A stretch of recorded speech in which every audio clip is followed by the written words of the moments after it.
Bom, pessoal, boa noite, em primeiro lugar. Novamente cumprimentá-los, né? Afinal de contas, o dia hoje promete, né? Um dia importante, além de ser o dia do estudante, afinal de contas, a gente não pode nunca deixar de estudar. Dia do advogado. Profissão também que escolhi durante um tempo da minha vida e foi bastante interessante no período que atuei. Acho que fiz uma carreira que me chamou bastante atenção naquilo que consegui produzir. Mas há mais ou menos já quase 10 anos eu não advogo e hoje o meu trabalho, realmente, meu foco de atuação é trabalhar dentro do objeto da consultoria. Então eu trabalho hoje com consultoria dentro da área de gestão, tecnologia e marketing. A ideia hoje para vocês, não é falar de mim, obviamente, é discorrer para vocês sobre uma questão do empreendedorismo na própria advocacia. E quando eu comecei a pensar sobre empreendedorismo, eu poderia falar sobre muita coisa. Eu poderia começar falando aqui sobre a questão do próprio empreendedor, o que é empreender. Eu poderia trazer para vocês os aspectos da inovação, por exemplo, que é algo muito interessante, que uma hora vocês poderiam até, se quiserem discutir comigo, fiquem à vontade. É um tema muito legal. O pessoal acha que inovação é uma coisa que a gente faz, fica lá sentado, tem uma ideia brilhante e vai ganhar dinheiro. Não, inovação é um processo. E um processo realmente muito crítico e que serve para a advocacia. No final do ano passado, inclusive, dei uma aula sobre isso, sobre inovação e marketing jurídico. É uma questão bem interessante. E outros vários pontos que a gente poderia abordar sobre a questão do empreendedor. Mas eu escolhi para vocês algo mais prático. Eu escolhi para essa noite nós debatermos sobre o que é empreender no sentido do que envolve, ou seja, o que vocês vão ter de carga para ter que fazer na hora de empreender. E depois eu vou dar para vocês um pouco, pelo menos uma pincelada geral, nos principais pontos basilares do marketing e vou trazer para vocês também um pouco das novidades que vão entrar em vigor agora em setembro do novo Código de Ética, que já foi aprovado e foi postergado a vigência, né? Deixando para vocês, inclusive, uma dica que depois no site eu fiz um comparativo entre um e-book do novo Código de Ética comentado, tá? Onde eu pincelo várias questões do novo Código de Ética, fica disponível para vocês para fazer download a hora que quiserem. E no finalzinho, para a cereja do bolo, para aqueles que me aguentarem até o final da noite, vocês vão ter pelo menos hoje as principais ideias de pessoa física e pessoa jurídica que o mercado está atuando. Como é que eu sei? Porque eu trabalho para escritórios de advocacia no mercado, trabalho aqui, Santa Catarina e São Paulo, para pessoas jurídicas e pessoas físicas. Além disso, eu também presto consultoria para departamento jurídico de algumas empresas. Então, o meu foco de atuação realmente tem tudo a ver com o que nós vamos falar hoje à noite. A ideia, um pouquinho do que eu faço, né, um pouquinho da minha qualificação. Eu faço parte de algumas comissões da OAB, apesar de não estar advogando, porque isso me torna realmente bastante atualizado para passar para vocês uma informação mais qualitativa. Hoje eu faço parte das comissões de processo eletrônico, fiscalização e ética profissional e a comissão de acesso à justiça. Tá? Lido com essa brincadeira de gestão e software aí já faz desde 97, já faz alguns aninhos aí que eu estou na brincadeira. E hoje eu presto somente consultoria, sou inscrito no Conselho Regional de Administração, já fiz trabalhos para o Brasil e para Portugal. Tem uma história na minha carreira, mas eu não vim aqui para falar de mim. Eu vim aqui para nós podermos falar sobre a matéria. Tá? Mas se vocês quiserem conhecer um pouco mais do trabalho que eu desenvolvo, eu tenho mais de 1.800 artigos publicados gratuitamente no portal, no site, giraldelo.com.br. Quem quiser depois eu deixo um cartão, também ficou à disposição, inclusive para perguntas, tá? Bem à vontade, se vocês quiserem me interromper. Gustavo, não entendi isso aqui, eu queria trazer um caso prático. Querem conversar? Tranquilo, tá? Eu não me perco o raciocínio, é bem tranquilo realmente. E gosto muito dessa função de estar aqui com vocês trocando experiência. Porque eu acho que a gente aprende muito ao lecionar, a gente aprende muito a trocar ideias. Toda vez que alguém me procura fazendo uma pergunta, vale a pena porque me provoca a pensar sobre aquilo, me provoca a tentar estudar melhor aquele tema e tentar ser o melhor para aquela pessoa. Isso é muito importante também para mim como pessoa. Outra questão que eu deixo bem claro para vocês, Gustavo, estou com uma dúvida, não vou mandar porque o Gustavo vai me cobrar alguma coisa, etc. Gente, eu concordo e vocês devem fazer isso, cobrem consulta, tá? Mas assim, vocês querem fazer perguntas? Se eu puder responder num e-mail para vocês, eu vou responder. Vocês querem marcar um dia um almoço para a gente bater um papo? Assim como os colegas chegaram mais cedo para conversar comigo? Não tem problema nenhum. Se eu puder conversar com vocês, explicar para vocês, em alguns momentos, o que vocês têm que fazer, eu vou dizer. E vou dizer por que eu vou dizer. Porque isso não é consultoria. Consultoria significa entrar na tua vida e fazer uma mudança. Se eu te disser o como fazer e tu souber o como fazer e tu vai lá e faz, tu não precisa do meu trabalho, entendeu? Tu vai lá e faz. Agora, se eu te digo tudo como tu tem que fazer e tu ainda assim não consegue entender como aquilo vai acontecer, aí o trabalho do consultor vale a pena. Para quem atua na área empresarial, principalmente, é muito importante ter essa noção de consultoria. A consultoria tu tem que ser útil. Muito útil para o cara. O empresário, principalmente, tu tem que ser um cara muito útil para ele. E normalmente ser útil para o empresário significa fazer muito além do que o direito diz. Isso é uma coisa que nós vamos discutir um pouquinho depois, quando a gente for falar dos produtos, tá? Mas aí vem aquela pergunta básica, bem básica e elementar. Por onde é que eu começo? Como é que eu vou falar de empreender na advocacia? Estou começando a minha profissão, estou formado há pouco tempo, quero abrir no meu escritório, de repente trabalho como empregado, mas quero abrir o meu negócio próprio, quero desenvolver. E a maioria das pessoas tem aquela ilusão, né? Qual é a ilusão que elas têm? Elas vão abrir uma portinha, sentar e esperar o cliente. E antigamente, fazendo um paralelo antigo aí, um pouco mais antigo, vamos trazer um pouquinho da história da advocacia. Como é que era a advocacia nos anos 70, 80? Aí não venho com ditadura, tá? Vamos falar um pouquinho da advocacia. Nos anos 70 e 80, o advogado era o quê? O advogado era valorizado. A advocacia era aquela profissão que os pais recomendavam para os filhos. Ou tu vai ser advogado, ou tu vai ser médico. A advocacia era algo que realmente impactava na vida das pessoas. Por quê? Porque era uma profissão valorizada. Quando entrou a Constituição de 88, a advocacia era tão valorizada que nós ganhamos o artigo 133. O advogado é indispensável à administração da justiça.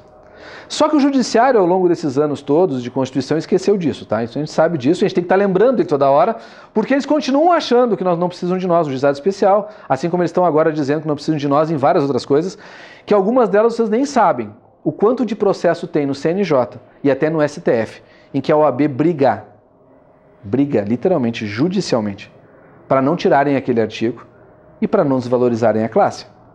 Aliás, um trabalho que eu acho muito importante da gente participar, que é a própria OAB, para entender um pouquinho do que ela faz, e não só nos cobrar anuidade, né?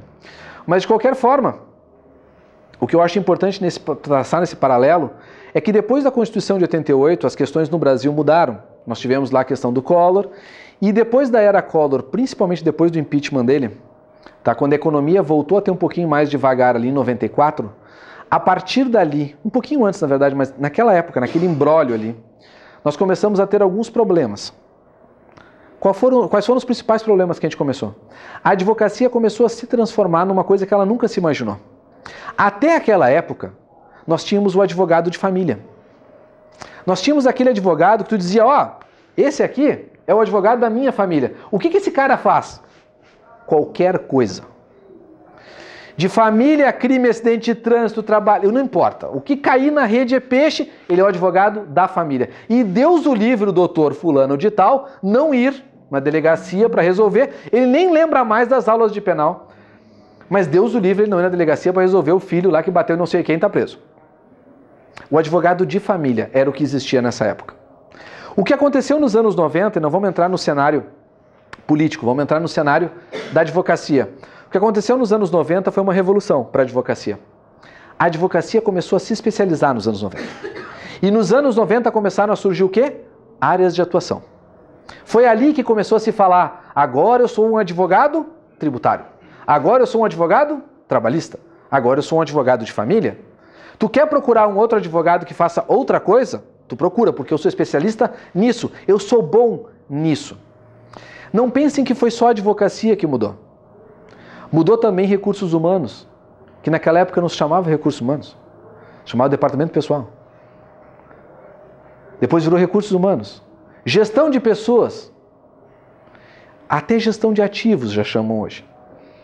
E aí nós vamos entrar numa outra seara, é a sociedade que muda.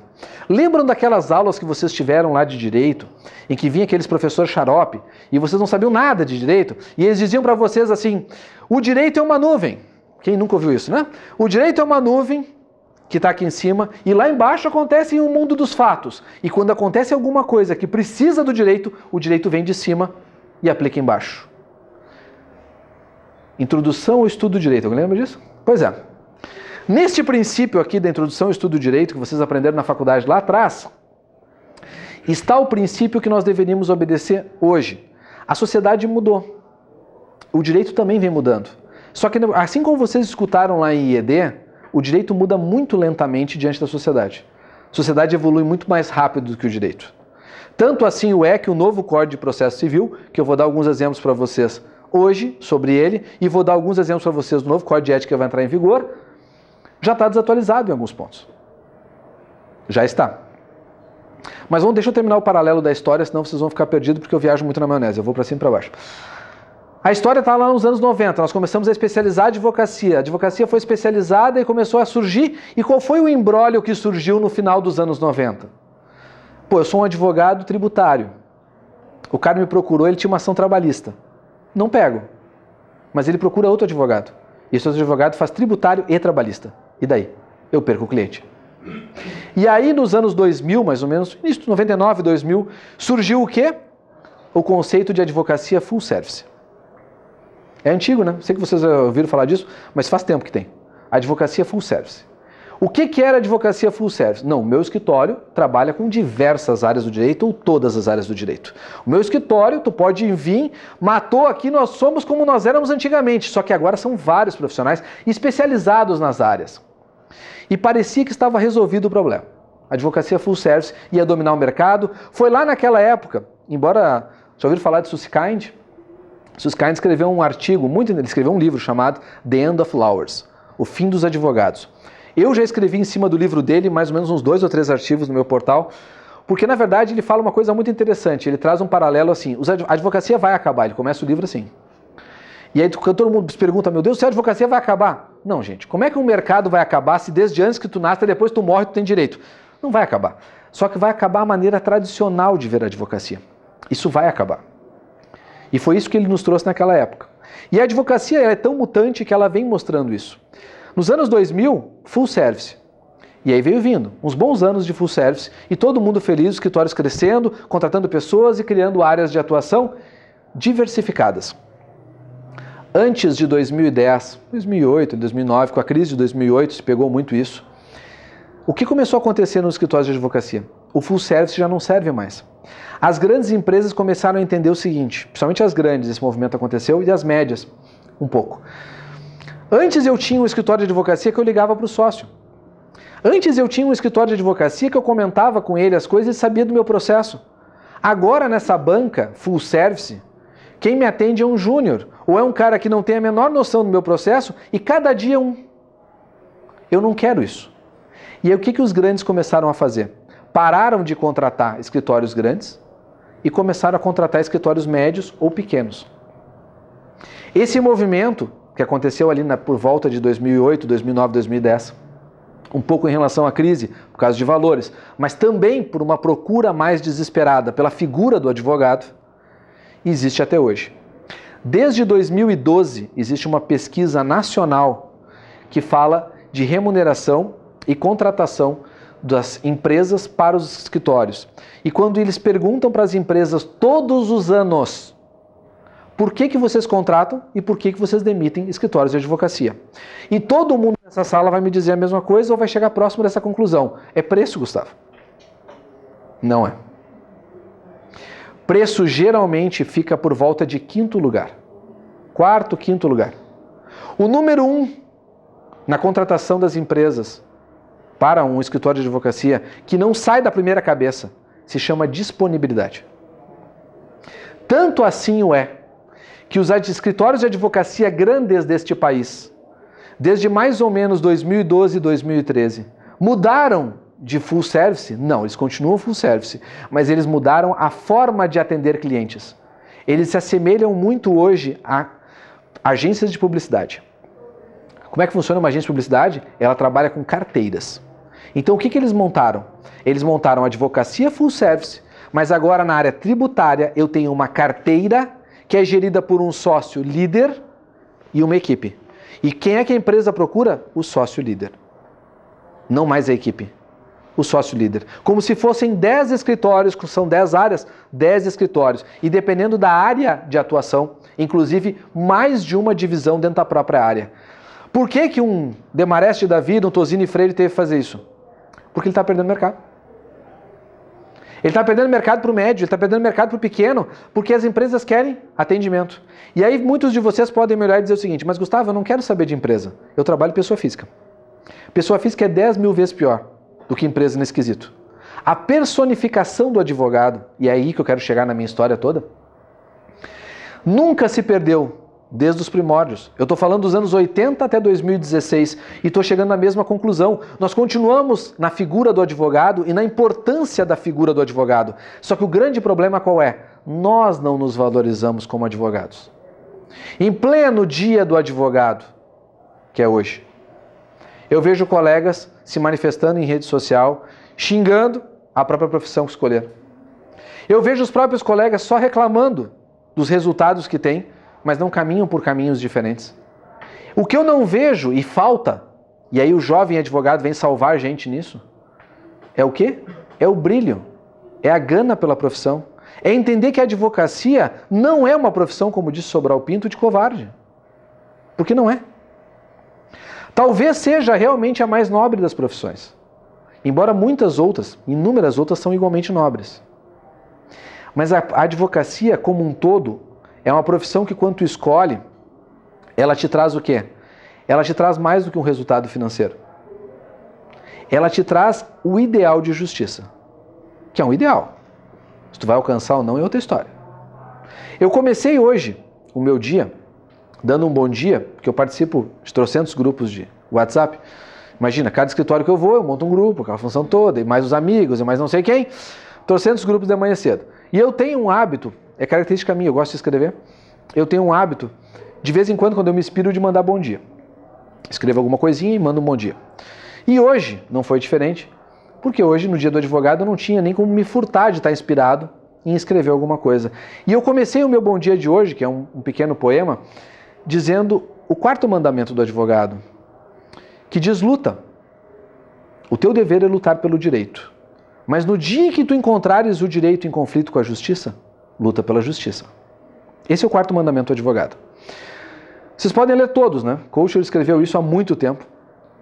E é lindo, realmente, muito legal. Eu já escrevi vários artigos também sobre os mandamentos do advogado. Mas esse quarto, para mim, ele tem um impacto muito grande. Porque eu acredito nisso. Eu acredito que enquanto eu, como pessoa, nem como advogado, mas como pessoa, acreditar que possa existir justiça, não é o direito que vai me tirar dela. Porque se um dia nós voltarmos à ditadura, que eu espero que nunca mais aconteça, mas se um dia nós voltarmos à ditadura, o direito que vai existir não será o mesmo que nós temos hoje. E aí o meu ideal de justiça é que tem que prevalecer, e não o que diz a lei. Mas traçando esse pequeno paralelo, digamos, motivacional, para nós começarmos a nossa noite, por onde é que nós começamos essa história toda? Eu comecei traçando um paralelo histórico. A advocacia mudou? Sim, mudou. A advocacia hoje é diferente? Sim, mas a advocacia continua personificada na pessoa do advogado. E vocês, de repente, por trabalharem num escritório grande, muitas vezes com muita gente, mas Gustavo, eu só faço inicial, eu só faço contestação, Gustavo, só sei fazer apelação. Tu ficou com um pedacinho da coisa. Porque numa gestão de estrutura maior, muitas vezes tu precisa estruturar realmente por pedaços. Tu muitas vezes não te vê como um profissional advogado, tu te vê como um mero repositório de peças. E eu quero dizer para vocês uma coisa que para alguns não vai ser novidade, mas para muitos pode ser uma coisa nova. Entendam uma vez por todas, ser advogado não significa peticionar. Eu sei que o sonho de todo estagiário é fazer petição. Eu sei que o sonho de todo advogado é sentar na frente de um computador e fazer peças, mas isso não é advogar. Advogar é relacionamento com o cliente. Advogar é entender a problemática de alguém e entender qual é a solução que aquela pessoa vai ter. Porque para fazer peça, eu contrato alguém para fazer. Eu não preciso de um advogado para fazer peça. E por que vocês acham que se paga tão pouco para advogado fazer peça? Porque é uma commodity. O que é uma commodity? É lei de mercado. Quanto mais profissional tiver no mercado, eu pago menos. Porque eu tenho pessoas valendo menos para me fazer a mesma coisa. Agora, quando eu tenho advogados que pensam o problema do cliente, eu vou dar um exemplo que aconteceu hoje de manhã. Hoje de manhã eu estava num cliente meu, que nós implantamos o sistema faz pouco tempo. Então eu estou nas reuniões de manutenção, como a gente chama, onde eu vou para lá para escutar toda a problemática da implantação, aquela coisa toda. E a sócia me chamou e disse assim, Gustavo, eu estou muito contente numa contratação que eu fiz terça-feira agora. Hoje é quinta.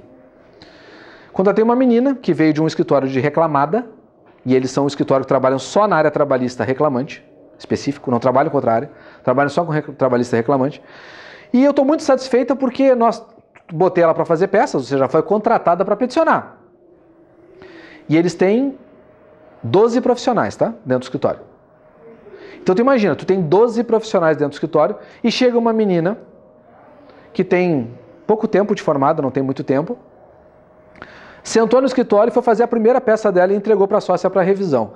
E qual foi o destaque da peça? O destaque da peça foi, antes dela pegar os nossos modelos para fazer, ela sentou comigo aqui, me trouxe todo, porque ela estava fazendo uma manifestação de documentos, tá? Só para você entender qual é a peça. Ela me trouxe toda a problemática do processo, ou seja, ela leu o processo, ela entendeu o processo. Ela sentou com a sócia dizendo o seguinte, eu li esse processo e eu entendi que eu deveria fazer isso, isso e isso. E atacar isso, isso e isso. Em 2 dias, ela conquistou o emprego dela. Em 2 dias, ela chegou para o consultor, porque muitas vezes eu sou a pessoa que, junto com os sócios, defino quem vai crescer ou não, quem vai para a rua ou não. Em 2 dias, ela vendeu o peixe para 2 pessoas que podem fazê-la crescer lá dentro. Porque se eu ficar lá dentro observando o crescimento dela de pensar dentro do escritório, em pouco tempo ela está ganhando muito mais. Eu não preciso esperar 5 anos para ela ganhar mais. Eu não preciso esperar 1 ano para dar um aumento para ela. É óbvio que não. Eu preciso ver se ela pensa. Se ela é diferente do meu advogado que não pensa, ele vai continuar ganhando a mesma merreca que ele ganha e eu vou promover outra pessoa. Ah, Gustavo, mas coitadinho. Coitadinho vai para o funcionalismo público. Porque lá tu vai ser promovido por antiguidade. Escritório de advocacia não promove por antiguidade. Isso é uma realidade, gente. A gente tem que acordar para o mundo, entendeu? Não adianta vir fazer fantasia na nossa cabeça. E se vocês querem entender como é que tu empreende na vida, tu tem que pensar assim. Porque se tu pensar na teoria do coitadinho, que muitas vezes é o teu cliente, eu entendo. Toda a minha vida de advocacia foi para a empresa, tá? Eu nunca trabalhei para pessoa física, enquanto advogado, tá? E fui aprender a gostar de pessoa física na consultoria. Confesso para vocês. Mas ainda assim não tolero o coitadinho. Porque eu acho que não tem como crescer na teoria do coitadinho. Não dá. O que nós precisamos entender é o seguinte, eu não preciso maltratar as pessoas e não preciso pagar pouco, tá? Não preciso pagar pouco. O que eu preciso é entender o quanto vale aquilo, que é o que nós vamos falar de marketing um pouco daqui a pouco mais. Se a pessoa que está te comprando não enxerga a tua percepção, tu não vale nada. Aí tem um exemplo muito legal. Qual é esse exemplo? Um cara foi tocar Ele foi tocar um concerto em Viena, na Áustria. Os caras pagaram uma verdadeira banana de dinheiro para assistir ele, tá? No dia seguinte ele pegou o mesmo violino, e tocou o mesmo concerto que ele tocou na noite anterior, no metrô, em Viena. Ele não conseguiu arrecadar 100 euros. Era o mesmo cara, era a mesma música, era o mesmo violino, carésimo. Mas qual é a percepção? A percepção é que dentro do metrô não vale, mas num teatro vale. É a mesma coisa que vale para o advogado. O advogado tem que ter o quê? A fantasia. Se eu estivesse aqui de abrigo e tênis, teria menos valor. O que é uma bobagem, mas teria menos valor.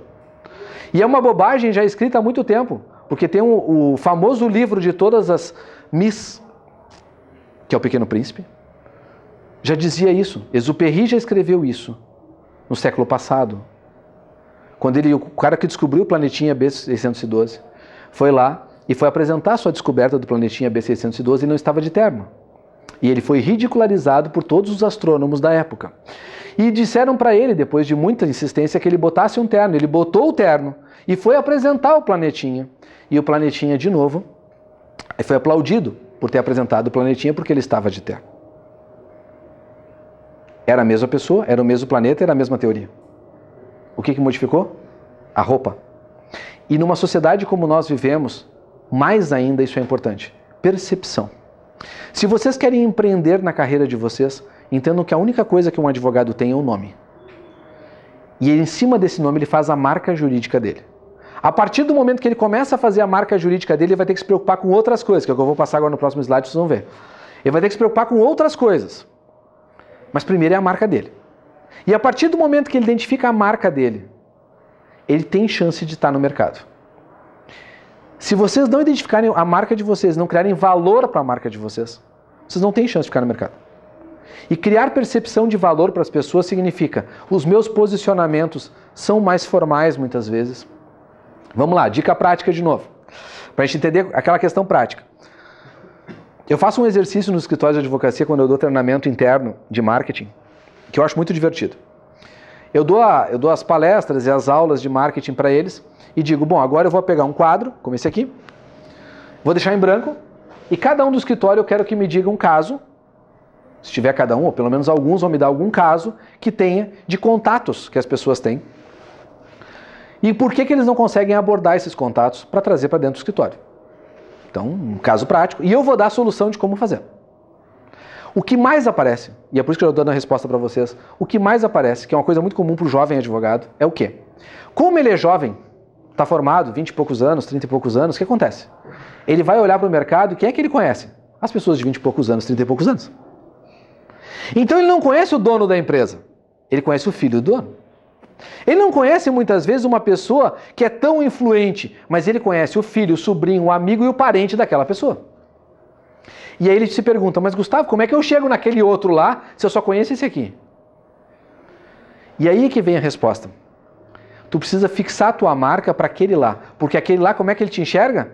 O amigo do filho dele. Ele não te enxerga como um profissional, ele te enxerga como um amigo. Ele te enxerga porque tomava porre com o cara e vomitava no chão da sala dele. É assim que ele te enxerga. E como é que tu muda isso, meus caras? Vocês estão numa profissão formal. A advocacia é uma profissão formal. Tu muda isso se um dia ele te convidar para ir almoçar ao meio-dia e tu aparecer lá de terno. Tu muda isso se tu sentar na mesa na hora de bater um papo e tu falar das amenidades do dia a dia, porque a gente tem que falar de amenidades, ninguém foi feito, ninguém... Aliás, só o advogado consegue fazer isso, né? Se tiver 4 pessoas numa mesa e 3 forem advogados, coitado da 4ª pessoa. Vocês vão falar de tudo e o coitado vai ficar isolado. Por quê? Porque o advogado se reconhece nos traumas, né? Isso é uma coisa... Guardem isso porque o último slide dessa palestra é uma frase de um autor que eu gosto muito chamado Rubem Alves. E ele vai trazer para vocês essa reflexão que eu acabei de falar. Mas ele vai trazer uma frase bem legal. Bom, vamos lá. Entrando aqui, como é que eu começo isso, tá? Falando de marca jurídica. Eu começo isso... deixa eu terminar que eu não terminei. Tu vai falar do termo, tu vai falar da questão e tu vai te posicionar. Puxa um assunto, por exemplo, que envolva alguma coisa do direito. Vamos pegar um exemplo típico. Está acontecendo o impeachment. Função toda com o Senado, julgamento. Se tu falar disso na mesa, tu vai trazer a questão de partido, tu vai trazer a conotação de que é tudo sem vergonha, tu vai trazer aquela conotação XYZ. Mas se na hora de conversar sobre isso, tu começar a falar um pouquinho de como funciona o Senado, os poderes, alguma coisa nesse sentido, os olhos daquele profissional lá da ponta, que é empresário, que é isso, que é aquilo, eles vão começar a olhar diferente. Mas não é que aquele guri estudou? Olha só, parece que está pensando. No início é assim, tá? Ele não vai mudar a concepção que ele tem, que tu vomitava no chão da sala dele, do dia para a noite. Mas aos poucos, e vocês vão ver nitidamente vão ver, isso vai acontecer, é nítido, porque é psicológico. Quando o pai, vamos supor que seja o pai, tu e o teu amigo, tá? Essa relação. Quando o pai vier falar mal do teu amigo, é porque tu está no mesmo nível dele. Isso vai acontecer. Por que vai acontecer? Porque ele vai começar a perceber que tu é um cara responsável e ele nunca vai enxergar o filho dele como alguém responsável. Isso é batata. Normal. Então o que vai acontecer? Tu vai começar a ter uma relação diferenciada com aquela pessoa. E aí tu constrói. Como é que a gente constrói isso também com ex-colegas? Vamos supor, Gustavo, eu tenho amigos que eu tenho da minha infância. Faz quanto tempo tu não vê essa criatura? 5 anos. Então tu não tem mais um amigo, começa por aí. Segundo, tu tem um conhecido, né? Vamos deixar bem clara a relação, né? Que vocês têm. E daí? Tu tem 5 anos. Tu não vai chegar pro cara, depois de 5 anos, encontrou ele do Facebook, porque o Facebook tem um algoritmo fantástico, tá? Ele encontra até o que tu não quer encontrar, das vezes, assim, ele encontra tudo, né? É um negócio assim, fantástico, assim, que é pra te incomodar, né? Porque daí é só pra se incomodar com a tua mulher. Não tem. É por isso que não vale a pena em certos momentos, assim, o Facebook às vezes é meio complicado. Mas assim, entendam, ele tem um algoritmo muito bom. Ele tem um algoritmo muito bom para encontrar pessoas. Mas quando ele encontra aqueles ex-colegas lá de colégio, etc, etc, etc, o que acontece na prática? Tu vai te relacionar com uma pessoa que tu conviveu há muitos anos atrás. Que o único assunto, de repente, que vocês tinham era as brigas que vocês tinham no colégio. E aí tu vai essa pessoa, anos depois que ela fez uma faculdade, ela está formada, tem a vida dela, ela casou, ela descasou, ela tem filho, e você não tem um monte de assunto para atualizar. Aí o que o advogado faz? Na ânsia de conquistar cliente. Ele sai, bem belo, vai até o almoço, jantar ou happy hour, chega para a criatura, para a vítima, que é um possível cliente e que era o colega, né? E diz, oi, tudo bom? Como é que tu tá? Como é que foi a fulana? Ficou com a Beltrana? Casou, não descasou? Em 5 minutos, ele põe a mão no bolso, tira o cartão de visita e diz, bom, eu sou advogado, quero fazer isso, isso e isso. Gente, se vocês fizerem isso, vocês acabaram com a relação ali. Entendam uma coisa clara da psicologia. As pessoas só escutam a gente porque tu fala alguma coisa que interessa para elas. Por que em 2 minutos de palestra eu disse para vocês, eu não vou falar de mim? Porque isso não interessa para vocês. É óbvio que eu poderia passar o resto da noite falando de mim mesmo. Eu ia adorar isso, mas vocês não. Porque é óbvio. O que interessa para o outro é o que interessa para o outro. E ele só vai ouvir o que interessa para ele. Por isso que os psicopatas se dão bem. Porque eles percebem o que interessa para o outro e dizem exatamente o que tu quer ouvir. Entendam, gente, que psicologia para nós na advocacia é importante. E não os trabalhinhos que vocês fizeram na faculdade. É importante a psicologia. Se tu vai encontrar alguém que tu não encontra há 5, 10 anos, traz essa pessoa para almoçar, fala só das bobagens da época. Atualiza os assuntos. E só cria conexão com o teu trabalho se o assunto atual tiver conexão com o teu trabalho. Vamos pegar um exemplo. O cara, de repente, se formou e é arquiteto. E tu é advogado. Se tu não conhece nenhuma coisa que possa ser útil para ele, vai falar da Construsul, que aconteceu agora em agosto. Vai falar de alguma coisa que seja útil para ele. Pô, que legal, o que tu está fazendo? Bah, eu estou agora trabalhando com projetos de interiores. Pô, que interessante, projetos de interiores. Me explica mais. Pô, é legal, tem os programinhas lá que a gente faz, a gente simula as casas, tem negócio de cor. Aí tu começa a conversar sobre um assunto que interessa para ele. Aí daqui a pouco, nesse meio desses assuntos, tu vai tocar num assunto que interessa para ti. Ah, é? E tu como arquiteto, vocês podem ter na sociedade alguém que não é arquiteto? Aí ele vai te dizer, não, a gente não pode. Ele vai dizer, pode, eu posso constituir uma limitada com quem eu quiser. Bah, na advocacia não podemos, nós temos que ser só advogados. Eu acabei de puxar um assunto jurídico. Ah, é? E como é que tu está hoje, tua sociedade constituída? Ah, minha sociedade constituída é assim, assim, assado. E tu paga muito imposto? Bah, eu pago um monte de imposto, cara, é um terrível. Bah, tu sabia que dá para fazer um monte de coisa se tu fizer? Não precisa burlar o governo, dá para fazer um monte de coisa, tu organiza aqui, aqui e acolá. Acabei de criar o gancho para ele achar que eu sou útil. Falando do que mesmo? Dele. E não de mim. Chegar para alguém e dizer que tu tem um produto de forma clara, explícita, escancarada, não vai fazer a pessoa ficar contente com isso. Os elementos de convicção do cliente, que nós vamos falar mais adiante, são 3. Já estou adiantando. Need, like, trust. A pessoa tem que achar que ela precisa de ti, que é o need. Ela tem que gostar do que tu apresenta, que é o like. E ela tem que confiar em ti, que é a confiança. E nós vamos entrar um pouquinho mais detalhado sobre isso. Mas por onde é que a gente começa toda essa história, gente? Primeira pergunta de todas. Primeira. Nós temos que definir a atuação. Tá? Pessoa física ou pessoa jurídica? Se façam essa pergunta realmente. Gustavo, mas eu quero trabalhar para qualquer um. Bom, Sêneca, 4 anos antes de Cristo, disse: se tu não sabe para onde tu está indo, nenhum vento pode ser favorável. Se o cara já sabia disso 4 anos antes de Cristo, nós estamos em 2016, vocês não aprenderam ainda. Tu tem que saber para onde é que tu está indo, entendeu? Define uma atuação, eu quero pessoa física, eu quero pessoa jurídica. Mas Gustavo, e se pintar na minha porta, eu quero pessoa jurídica, e pintou um cara lá com uma trabalhista, eu não vou fazer? Vai. Eu não estou dizendo para te morrer de fome. O que eu estou dizendo é o seguinte, tu tem que ter um norte. Até porque quando a gente pensar em site, quando a gente pensar em áreas, produtos, quando eu pensar em como eu vou abordar, quando eu pensar em toda a estratégia que eu preciso desenvolver, eu tenho que desenvolver para um lado, entendeu? Vamos falar de mídia eletrônica. Vocês vão se posicionar no Facebook. Vão fazer a repaginação do Facebook pessoal de vocês, que precisa ser repaginado, tá? Porque a gente tem que pensar no que está postando. E depois vão fazer a fanpage de vocês para poder ter a estrutura do teu profissional. Quando tu faz isso, só no Facebook eu estou falando. Não estou falando das outras redes que são igualmente importantes, como é o caso do LinkedIn, Twitter e por aí afora. Tu faz tudo isso pensando para quê? Se é pessoa jurídica, te posiciona de uma forma bem mais formal. Os termos são mais técnicos. O formato de atendimento é mais detalhado. Já pessoa física, tu não ter o celular do advogado disponível, mesmo que não seja o teu celular, mas seja um celular do escritório, não tem nexo. Pessoa física quer atendimento direto. Pessoa física precisa desse contato humano muito mais do que a pessoa jurídica. Tu tem que saber para que lado tu quer jogar. Tu tem que saber para que tipo de trabalho. E mais, qual é a posição do mercado, tá? Porque hoje o mercado, já dizendo para vocês bem claramente, o mercado está muito mais para a pessoa física do que para a pessoa jurídica hoje. Muito mais. O mercado de pessoa física tem oportunidades bem interessantes e o mercado de pessoa jurídica tem algumas oportunidades interessantes. Não são todas. Se tu não tem nenhuma estrutura, nada, zero, pessoa física é muito mais fácil. Muito, muito, muito mais fácil. A pessoa jurídica vai te dar bem mais trabalho e vai demorar bem mais o retorno. Por mais que tu possa achar que no início te dá mais retorno. Mas o retorno realmente que faz tu te sustentar, a pessoa jurídica demora mais tempo. Porque necessita de mais voltas. E necessita de muito, mas muito mais negociação. Pessoa física, se tu conhecer um pouquinho de psicologia, ela contrata. Porque tu vai falar o que ela quer ouvir. Pessoa jurídica não.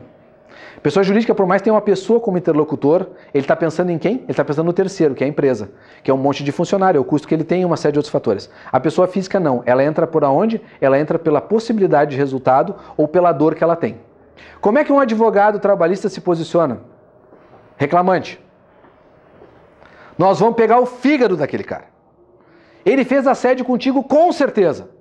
O que o reclamante se sente? Protegido. O advogado conhece a minha dor, sabe do que eu passei. Fala isso para o empresário, ele quer o teu fígado dele. Não é esse o posicionamento. Para ele isso não está preocupando, para ele está preocupando o seguinte, se eu pagar as horas extras para todo mundo, eu vou pagar mais ou menos do que as demandas trabalhistas que hoje eu tenho. É isso que importa, é o número. Porque não vale a pena, e entendam o seguinte, que eu sou um dos maiores críticos do judiciário nesse aspecto, que é o aspecto das indenizações. Anos de 90, 97, por aí 98, nós tínhamos indenizações cíveis na casa dos 300 salários mínimos. 300 salários mínimos para a indenização de SPC e Serasa. Esse era o número, tá? Hoje, não está tabelado 10 mil. E na maioria das vezes é 5. E aí eu te pergunto o seguinte, vale a pena eu montar uma mega estrutura na minha instituição financeira, com funcionários, tecnologia, investimento, para prevenir, uma regra de compliance inclusive, prevenir erros ou tomar uma indenização de 5 mil, de vez em quando? Esse é o número que eu faço. A indenização tem que ter o bolso, entendeu? Nós temos alguns exemplos aqui em Porto Alegre de juízes que aplicam, claro que o tribunal caça, mas esse é o princípio da coisa. E por que isso é tão importante, gente, para nós como advogados? Porque se nós não definirmos a nossa atuação e não soubermos para onde a gente está indo, a gente não começa nem a conseguir encontrar quais são os produtos que a gente pode oferecer. Porque vocês não vendem algo, vocês não podem vender um projetor, vocês vendem a inteligência de vocês. E a inteligência de vocês só pode ser medida a partir do momento em que eu crio algum laço, alguma ideia, alguma caixinha que eu possa botar, e isso se chama produto. Produto é a forma pela qual tu vai dizer para o cara que ele precisa de ti. Tanto pessoa física quanto pessoa jurídica. E a dificuldade de montar produto ela é muito clara. Por quê? Porque quando a gente fala de produto, a gente tem a ideia de que produto é ação judicial. A gente tem a ideia, na verdade, Gustavo, o produto da... Vamos pegar exemplo de trabalhista, que o pessoal confunde muito. Reclamante, trabalhista, produto. Aí a maioria diz, não, Gustavo, não tem. Afinal de contas, o produto é uma reclamatória trabalhista. É só isso que eu posso fazer. Tá, tem um mandado de segurança, tem aquelas coisinhas lá, mas reclamatória trabalhista é o grosso. Reclamatória trabalhista não é um produto. O que é um produto na área trabalhista, pessoa física? Por exemplo, horas extras. Isso é um produto. Quando aplicado a quem? A cargo de confiança. Isso é um produto. Porque eu encontrei público-alvo, encontrei um direito que é assistido e encontrei uma demanda que eu posso buscar esse direito. O produto está intimamente atrelado à demanda, ou seja, para quem eu vou oferecer, e à possibilidade jurídica desse pedido. Trabalhista, pessoa jurídica, produto. Gustavo, eu vou oferecer para as empresas que eu defendo eles nas ações trabalhistas. Tu e toda a torcida do Flamengo faz isso. Não muda nada. Tu não está oferecendo nada de diferente. Agora, quando tu pega, por exemplo, e diz para ele, olha, senhor empresário, o senhor já ouviu falar do Ministério Público do Trabalho? Pois é, né? Você sabe o que é um TAC? Pois é, né? E sabe que isso pode fechar a tua empresa? Pois é, né? E o senhor sabia que eu sou especialista nisso? Opa, pois é. Mudou a figura. Eu tenho um produto. Eu começo a oferecer uma coisa que não é comum. Que eu também faço o feijão com arroz. Eu também faço a defesa das ações se ele quiser. Mas eu tenho alguma especialidade em algo. Ou que a maioria não tem. Ou que eu enxergo oportunidade de mercado. E graças ao bom Deus, o Ministério Público do Trabalho é amigo de vocês. Receita Federal é amiga de vocês. E todos os órgãos públicos que fiscalizam são amigos de vocês. Por quê? Porque eles dão trabalho. Quanto mais eles trabalham, mais vocês trabalham. Em 2011, se não me engano, eu trabalhava para um escritório que é especializado em advocacia criminal empresarial. Só faz isso, penal empresarial. Hoje eu atuo, inclusive, para escritórios que trabalham até para Lava Jato. Mas naquela época, foi uma coisa muito engraçada, porque o advogado sentou comigo e nós começamos, Gustavo, tô apavorado. Eu digo, por quê? A Polícia Federal está de greve. Isso é um problema. Eles não prendem, eu não tenho trabalho. Entendam que a advocacia está dentro da sociedade de uma forma tão íntima que quando tu escolhe uma área e escolhe um produto, tu tem que monitorar o mercado. Por isso que eu recomendo vocês desde já, se vocês começam a escolher produtos no escritório de vocês, escolham no mínimo de 3 a 5 produtos. Tá? No mínimo. Porque se um não der certo, tem o outro. Se um não der certo, tem o outro. Botar todos os ovos na cesta não dá. Existe um princípio da administração chamado 80-20. Tu não deve concentrar 80% da tua receita em 20% dos teus clientes. Essa é a máxima. É aquela história, sou empresarial, contratei uma empresa que me paga um valor bom por mês e fico só nela. O dia que ela for embora, não tenho nada, tenho só umas merrecas em volta. Concentrei 80% do meu faturamento em 20% dos meus clientes. Tu tem que pulverizar o teu faturamento. Toda vez que vocês pulverizarem o faturamento, a chance de vocês se manterem no mercado é alta. Porque a advocacia é uma profissão extremamente rentável. Ela não é rentável se tu fizer feijão com arroz. Porque o cara sai da faculdade e ele quer fazer o que todo mundo faz. Aí ela não é rentável. Estratégia do Oceano Azul, lembram disso? É aquele livro, já um pouco mais antigo, onde um japinha lá e uma americana contavam. E antes que alguém pense negativo, tá? Eu adoro o povo japonês, tá? Inclusive sou um defensor elogioso deles. Eu chamo de japinha carinhosamente. Porque ele é um japinha desse tamanho. Tá? Inclusive achei o máximo nas Olimpíadas, agora comento com todo mundo. Foi a única delegação a entrar com bandeira do Brasil e do Japão. A única. Eles são diferentes.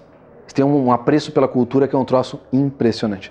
Eu tenho uma vontade de conhecer o Japão muito grande. Mas assim, voltando ao nosso assunto vaca fria aqui, o que acontece na verdade é que eles escreveram um livro chamado A Estratégia do Oceano Azul. A Estratégia do Oceano Azul é o seguinte, todo mundo briga, eles montaram a Toyota e algumas outras empresas, a Honda e mais algumas. Eles contaram a história dessas empresas ao longo do tempo. E essa história mostra o quê? Que essas empresas se reinventaram. A história da Honda, por exemplo, é fantástica. A Honda nasceu como motor para barco, foi destruída nas duas guerras, na Primeira e na Segunda Guerra Mundial, ela foi destruída a fábrica por bombas. Tá? Na primeira destruição, na Primeira Guerra Mundial, o seu Toshiro Honda mandou uma carta para mais de 2.000 pessoas, empresários japoneses, pedindo dinheiro. Mais de 100 atenderam ele e viraram cotistas da empresa, ele remontou a fábrica, mas aí não mais como motores de popa, de barco, ele montou, foi a primeira vez que ele começou a trabalhar com os motores de motocicleta, a fábrica foi destruída na Segunda Guerra, ele conseguiu financiamento de novo, e montou, e vocês conhecem hoje, os carros, motos e lanchas da Honda, ao longo dos anos, tá? Nós estamos falando de quase 100 anos de história. O que esse cara fez? Ele viu que a estratégia estava fechada no mercado, ele foi para outro. É o Oceano Azul. Quando tu nada no Oceano Azul, não tem Oceano Vermelho, não tem pessoas brigando o tempo todo. Tu está numa maré boa. A maré azul começou a ficar vermelha, o que tu faz? Cria outra maré azul e vai indo. Vai navegando por oceanos diferentes e não sempre onde todo mundo está brigando. Onde é que as pessoas estão brigando hoje? Todo mundo quer pegar poucos processos e muito dinheiro. O que é óbvio, não precisa ser dito. Mas o que tu tem que fazer na maioria das vezes? Tu pode ganhar dinheiro com muito processo? Pode. Tu pode trabalhar com volume e ganhar dinheiro. Assim como tu pode trabalhar com poucos processos e ter alta rentabilidade, mas tudo depende do quê? Do tipo de ação, da estratégia que tu definiu, dos produtos que tu definiu. Aí tu começa a ter um pouco mais. Mas Gustavo, por que eu tenho que definir a minha relação de clientes atuais e ex-clientes? Porque quando eu defino a minha relação de atuais, de ex-clientes e clientes atuais, eu posso oferecer para eles outras coisas. Uma das coisas mais comuns em escritório de advocacia. Gustavo, eu sempre tive uma carteira, porque eu peguei lá aqueles processos de massa de financiamento de carro, FGTS, aqueles processos de massa, e eu fiz vários. Eu devo ter um armário cheio lá. Mais de 100 pessoas que eu já entrei com essas ações, já paguei todo mundo, mas estão lá. Só que eles não fazem a menor ideia, por exemplo, que agora eu tenho um parceiro lá que trabalha comigo no escritório na área trabalhista. Eu posso mandar uma carta para todos eles, eu posso mandar um e-mail, eu posso ligar para essas pessoas e dizer que eu estou na área trabalhista? Posso. Isso é vedado pelo Código de Ética? Não. Não é vedado pelo Código de Ética. Por que não é vedado pelo Código de Ética? Eles são meus clientes. Eles trabalharam comigo. Eu tenho total liberdade de entrar em contato com eles a hora que eu quiser, para dizer o que eu estou fazendo e o que eu não estou fazendo. Não existe vedação no Código de Ética em entrar em contato com o próprio cliente, tá? Nenhuma, mesmo que ele tenha sido teu cliente. O que tu não pode é pegar uma carta e mandar para todos os funcionários públicos de Porto Alegre dizendo que tu trabalha com funcionário público. Não pode. Isso é uma infração ética. Agora, para todos que foram teus clientes funcionários públicos, quiser mandar uma carta dizendo que agora tu trabalha numa outra área, tu te mudou, tu fez isso, fez aquilo, não tem problema nenhum. Por isso que é tão importante vocês definirem isso. Porque às vezes tu fica com uma pecha, né? Tu fica com uma marca de uma determinada área. Conheci uma vez um escritório que tinha essa marca. Qual era a marca? Na época das revisionais bancárias, ele fez horrores. Ele tinha arquivos e arquivos de revisional bancária. Mas ele tinha agora previdenciário, tinha trabalho, tinha outras áreas. As pessoas iam lá por quê? Porque ainda queriam fazer revisional de carro, que nem adianta mais para nada. Queriam fazer. Aí tu vai lá e tu nunca disse para essa criatura que tu faz outra coisa. Quando ele quer um trabalhista, quando ele quer um previdenciário, ele vai procurar quem? Uma indicação de um vizinho, ele vai para outros lugares. Porque ele não confia em ti para isso, ele confia para revisional de carro. E tu nunca disse para ele tu fazer outra coisa. Nós somos péssimos em comunicação. Esse é o nosso problema. Até porque a gente não estuda isso. Então o que a gente tem que fazer? A gente tem que começar a se comunicar com quem é cliente e com quem não é cliente. Não precisa fazer aquelas coisas que eu sei que vocês vão ler na internet, vai ter gente dizendo, ah, faz um folder, faz isso. Cara, se tu tem dinheiro, tu faz muito melhor. Gustavo, não tenho. A situação está complicada, eu preciso arranjar cliente. O que eu faço? Utilizo os meios gratuitos que existem. Facebook é um meio gratuito. O e-mail é um meio gratuito.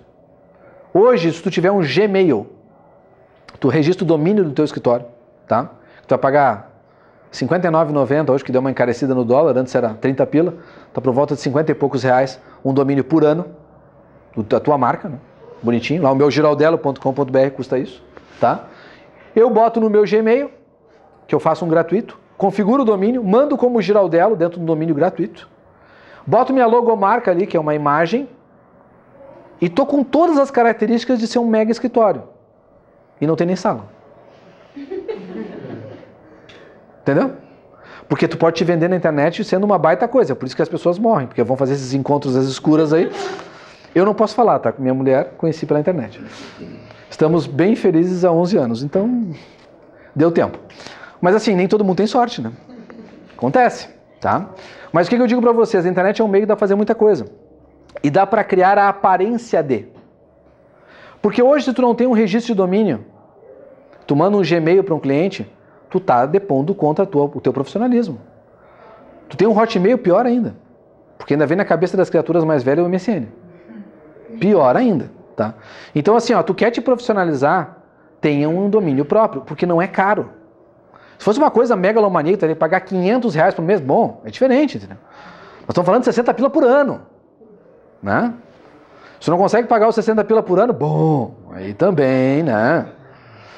Sejamos francos, aí complica realmente bastante a situação, mas entendemos assim.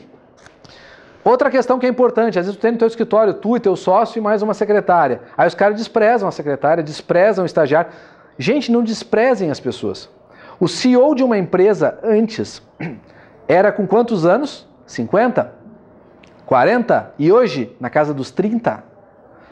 30 anos, 30 e poucos anos, nós temos donos de empresa. E eu não estou falando de empresa com pequeno faturamento, tá? Eu sentei em São Paulo na última terça-feira para jantar com um cara que montou uma startup de tecnologia. Nós estamos com um projeto de tecnologia aí, para o mercado jurídico, deve vir daqui a algum tempo. Ele montou uma empresa há 4 anos atrás. Em 1 ano e meio, ela foi vendida por alguns milhões de dólares. Quantos anos esse piá tem? 34. É um guri. Mas o fedelho pensa. E ganha dinheiro. E aí nós temos que pensar o quê? Nós não podemos mais criar essa barreira cultural que a gente tinha antigamente. Ah, é muito novo, ele não entende nada do mercado. Ah, gente, tem piá bom. E tem piá que realmente ainda merecia umas palmadas porque não aprendeu direito. Tem. Nós é que temos que começar a entender e tirar esse preconceito daqui. Um estagiário hoje do teu escritório pode ter contatos bons que ele não sabe usar. Mas tu pode usar. O que eu recomendo para os escritórios? Independente do tamanho. Tu tem uma fanpage, por exemplo, no Facebook, ou tu tem um LinkedIn da vida. Compartilhou alguma coisa? Estimula a tua equipe a compartilhar também. Estimula o teu sócio a compartilhar o que tu tem. Estimula o teu gurizão lá a compartilhar o que ele tem. Porque a gente nunca sabe a rede que a gente tem e que os outros têm. O Facebook lançou a teoria dos 7 pontos. Já fazem alguns anos. A teoria dos 7 pontos diz o seguinte: se tu conhecer 7 pessoas, somente 7, tu encontra qualquer pessoa no mundo. Lógico, não são 7 jabaquara, né? Óbvio, né? Não vão querer pegar 7 caras com um amigo, tá? Aí também não, né? Mas se tu tiver 7 pessoas de influência, tu encontra qualquer pessoa no mundo. E ele provou isso através de números, tá? Porque o Facebook tem um banco de dados fantástico. Nós estamos falando de 7,3 bilhões de pessoas no mundo e mais de 1,2 bilhão de pessoas no mundo tem Facebook. É número pra caramba em termos de rede social, tá? Então o Facebook, quando faz uma coisa dessas e ele bota números, ele não está brincando. Ele está dando uma expressão realmente da humanidade, porque ele tem esse poder hoje. Se ele vai subsistir daqui a alguns anos, eu não sei. Tem um monte de redes sociais interessantes surgindo, e muitas delas, princípios hoje, que no Brasil nem chegaram ainda próximo disso. Para vocês terem uma ideia de tecnologia, hoje, nós estamos falando, recém no Brasil, de aplicativo de celular, né? Na China já está se falando de robô, de inteligência artificial, que é o que eu estava discutindo essa semana. Nós estamos falando de um outro universo que até chegar aqui vai levar alguns anos, mas vai chegar. Nós podemos estar atrasadinho, mas vai chegar. E se vocês que são super jovens não se preocuparem com o que vai chegar, o que vai acontecer com o mercado lá na frente? Vocês têm que estar preocupados com isso. Com o que está vindo de novo, com o que está vindo de bom mesmo. Outra questão que vocês têm que entender, marketing principalmente, essa questão de os rumos do escritório, para onde nós estamos indo, vocês têm que debater isso, gente. Vocês têm que sentar e conversar sobre isso. Fazer reuniões formais, com ata. Por que precisa desse preciosismo? Gustavo, eu e meu sócio, a gente resolve isso no bar. Bom, depois de 3 cervejas ou de outras bebidas, vocês não vão estar resolvendo nada. Só olhando as mulheres que estão passando. Em segundo lugar, se vocês não se preocuparem oficialmente com isso, vocês não tomam resoluções. Vocês só batem papo. Porque geralmente sócios são amigos, em primeiro lugar. E aí eles usam essa amizade. Ah, o outro lá veio trabalhar às 10. Eu não gosto disso, mas eu relevo. Ele é meu amigo. E esse é o problema. Porque dentro do teu inconsciente isso só vai te matando. E daí tu vai estourar um dia. Com o teu amigo. Esse é o problema. Sejam claros e precisos naquilo que é o profissional de vocês. Poxa, cara, tu não pode chegar às 10, eu chego às 7. Então faz o seguinte, eu não quero chegar às 7, vamos chegar às 9. 8h30, tá bom? Tá, 8h30, negociado. Nem às 7, nem às 10. Agora, ele vai chegar às 10, mas ele é o cara que está trazendo o cliente, que tem um resultado, etc, etc. Enquanto ele continuar fazendo isso, beleza? Se algum dia ele tiver uma decaída, o que ele faz? Ele faz peça. Ele capta cliente. O que é o básico do escritório pequeno? Trazer o cliente, desenvolver o produto intelectual e entregar isso para fora. Se ele não está fazendo nenhuma das etapas, por que ele está ali? Se perguntem. Olhem para o lado no negócio de vocês e digam, o que esse cara faz? E o que eu faço? De que lado eu estou do jogo? Captar cliente não é qualquer um que faz. Porque não é fácil ter relacionamento. Não é fácil estreitar negócios e contatos. E o pior de tudo isso não é nem captar o cliente, não é nem trazer o cliente para dentro do escritório e nem mostrar o serviço que às vezes até mesmo todos os sócios fazem. O problema tem um outro, que eu vou deixar mais para o final, que se chama botar preço, né? Que isso é outro problema. Como é que eu precifico o meu negócio? Que isso é outro problema. Bom, outra coisa que é importante é tu trabalhar com a ideia de plano de ação, tá? Plano de ação é tu desenhar para onde tu está indo, que tempo isso custa e qual é o orçamento que tu tem para isso. Por exemplo, eu estou discutindo num cliente meu atualmente o plano de contas do financeiro. No plano de contas, a gente quer ir num grau de detalhamento de representação. O que eles chamam de representação? Representação, eles são um escritório empresarial, eles atuam assim. Eu vou lá fazer um almoço com o fulano de tal e vou levar ele num restaurante bom, levar num lugar top para almoçar com esse cara. Esse almoço vai custar R$300. Quem é que paga isso? Eu vou pagar isso do meu bolso? Quem tem que pagar é o escritório. Mas aí quando eu boto isso para pagar o escritório está pagando isso do seu movimento, do seu lucro. Quando eu boto isso na conta do escritório, eu quero ter uma dimensão. Isso é rastreável ou não? Porque qual é o problema da maioria dos escritórios de advocacia quando eles fazem plano de conta financeiro? Eles olham para o plano de conta financeiro e querem ter crédito e despesa, só, tudo fechado. Aí tu não rastreia nada. Tu não descobre, na verdade, se de repente tu não gastou no mês passado, que tu ficou achando que teve que entrar um monte de dinheiro, ter dinheiro no caixa, de repente tu fez um monte de investimentos desse tipo. Pagou almoço, levou o cara para não sei o que, aquela coisa toda. O que é isso? É investimento. Porque vocês podem achar bobagem, tá? Principalmente alguns assim mais novos que dizem, Gustavo, você só de pagar a conta já era. Pagar a conta de um restaurante, desde a época do machismo até hoje, tem só um princípio psicológico ativo, que se chama mostrar poder. E é por isso que os homens brigam por pagar a conta. Mulheres entendam, é assim. E homens entendam que na hora de uma negociação formal, porque agora tirando a questão psicológica homem e mulher, entrando na questão psicológica da tua relação de negócio, quem paga a conta demonstra que tem mais força. E é por isso que o cliente de vocês às vezes não quer que vocês paguem a conta. Porque ele vai sentir menos do que vocês. E isso é batata, é psicológico. Então paguem a conta. Entendam que não é um favor que tu está fazendo, não é porque tu é bonzinho ou porque tu tem dinheiro. Tu pode estar se estripulando para pagar aqueles 300 pila. Mas paguem os 300 pila. Essa demonstração de força indica na relação comercial superioridade. E isso na hora de negociar honorários, na hora de negociar percentual, é maravilhoso. Porque isso te torna uma posição mais tranquila de negociação. O que não quer dizer que vocês possam fazer isso na vida pessoal, tá? Antes que alguém saia daqui querendo pagar a conta para as mulheres, depois querendo... Né? Não tem nada a ver isso com uma coisa com a outra. Eu falo no sentido de negociação, relação comercial.